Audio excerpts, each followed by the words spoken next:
परम पूज्य श्रोमणी आचार्य गुरुदेव 108 विराग सागर जी महामुनिराज जी की, परम पूज्य गणनी आरिका सुपाश्मती माता जी की, धर्म स्नेही बंधु पूज्य गणनी आरिका सुपाश्मती माता जी के बारे में अगर हम अपने मुख से अपने शब्दों में उनके व्यक्तित्व के बारे में कुछ कहती हूँ तो वह उसी प्रकार से होगा जैसे सूर्य को दीपक दिखाना है।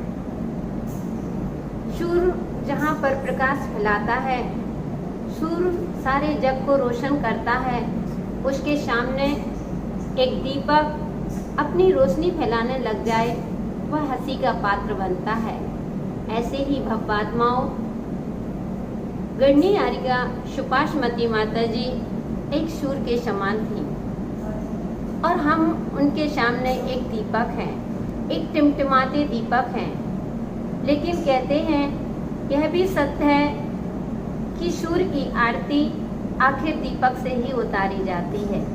अगर दीपक हाथ में लेकर के और सूर्य की जब आरती उतारता है तो बंधु सभी को पता चलता है कि आखिर सूर्य में क्या गुण थे। ऐसे ही हम सभी लोग सुपाश्मती माता जी के बारे में बहुत सुना था, बहुत कुछ उनके बारे में सुना था।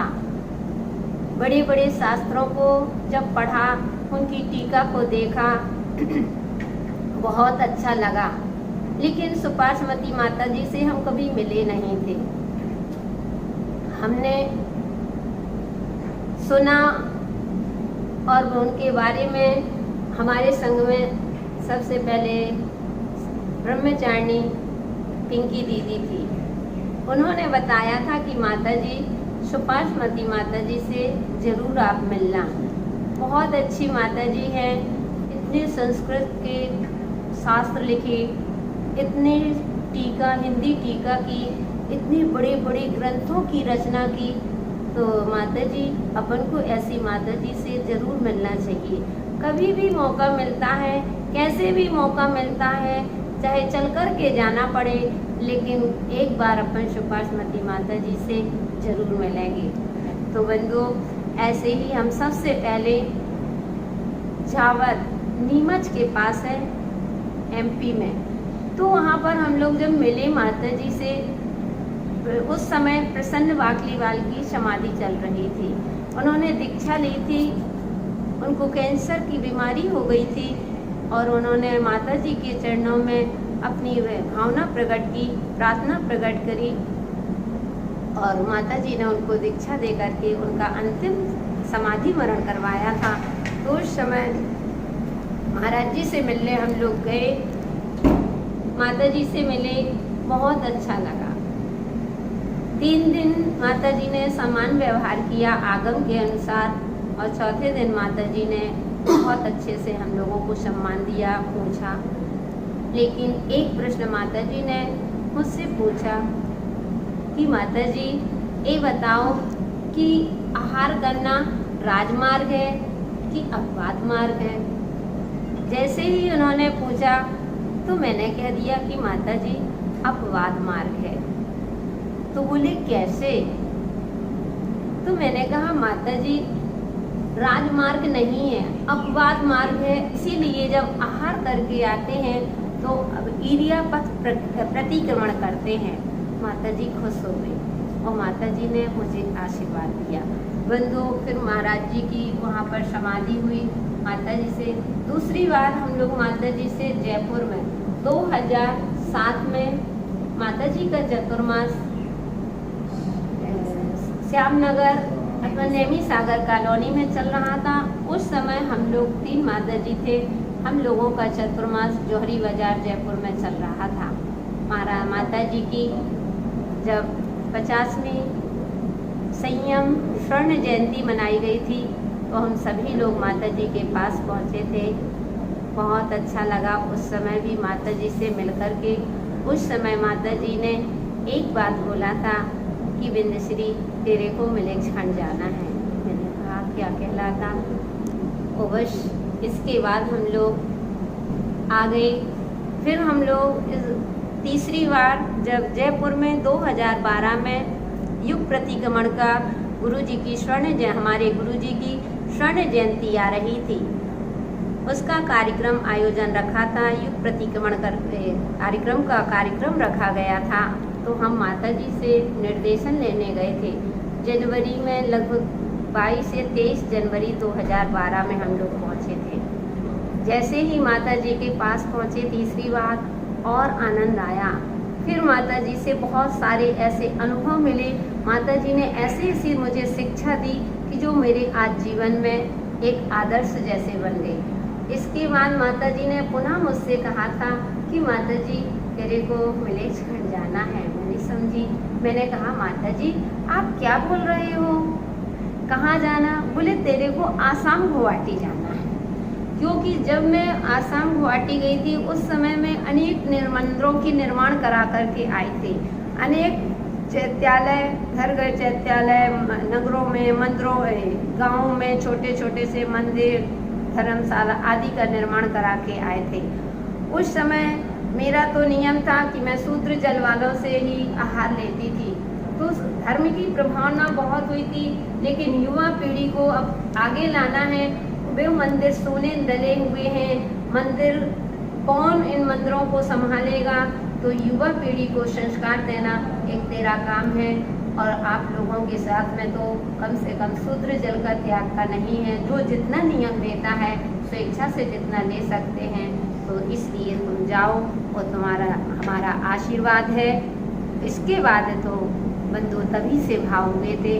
तो हम आसाम गुवाहाटी की ओर हमारे कदम बढ़े हैं, इस आसाम की ओर बंधु। और आज जो गढ़नी पर जब युग प्रतिक्रमण का कार्यक्रम हुआ, उसके पहले गुरुजी का 16 अप्रैल 2012 में प्रवेश हुआ था। वो माता जी का मार्च में 84 वर्षवर्धन दिवस मनाया गया था। उस समय में हीरापथ मानसरोवर जयपुर में थी, माता जी बड़केवाला जी में थी।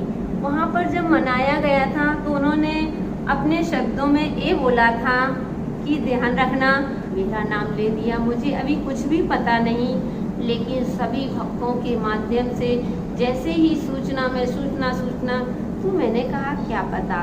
फिर इसके बाद माता जी का 13 अप्रैल को माता जी की समाधि हो चुकी थी। जब समाधि होने के बाद 16 अप्रैल को मेरे गुरु जी का 140 पीछी का जब जयपुर नगरी में प्रवेश हुआ, बहुत ही उत्साह, सभी को बहुत खुशी थी।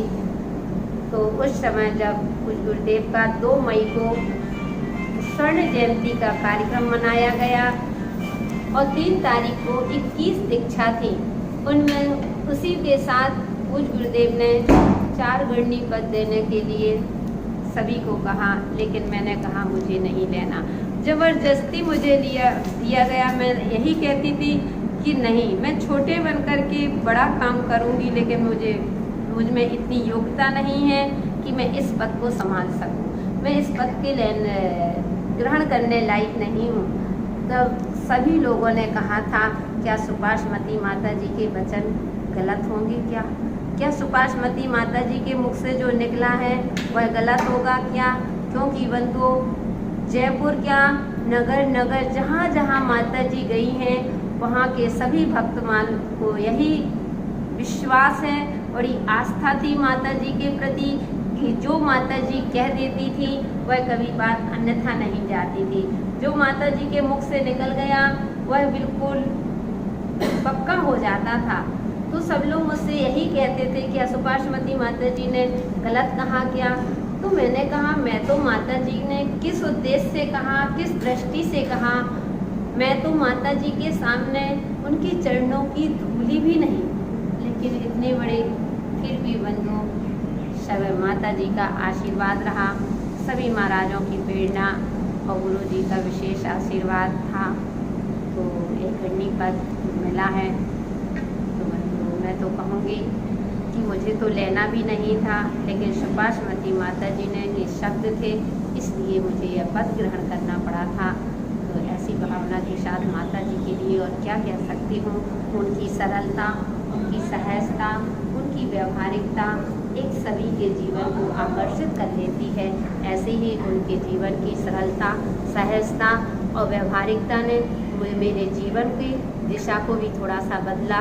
तो मैं उन माता जी के चरणों में हृदय भक्तिपूर्वक बारंबार नमनामी करती हुई यही भावना पाती हूँ कि माता जी जहाँ भी आप गए हों वहाँ पर आप अपने एक दिन गुना संयम को धारण करके और एक दिन अपने निर्माण को प्राप्त करें, अपने लक्ष्य को प्राप्त करें और ऐसा आशीर्वाद हम सभी के ऊपर रखें कि हम भी आप जैसी साधना करके और आप जैसे ज्ञान का अर्जन करके एक दिन हम भी आपके पगजनों पर चल करके अपने जीवन को महान बनाएं, अपने जीवन के अंतिम लक्ष्य को प्राप्त कर सकें। ऐसी पुनीत भावना के साथ जय बोलिए परम पूज्य गणनीय हरिकृष्ण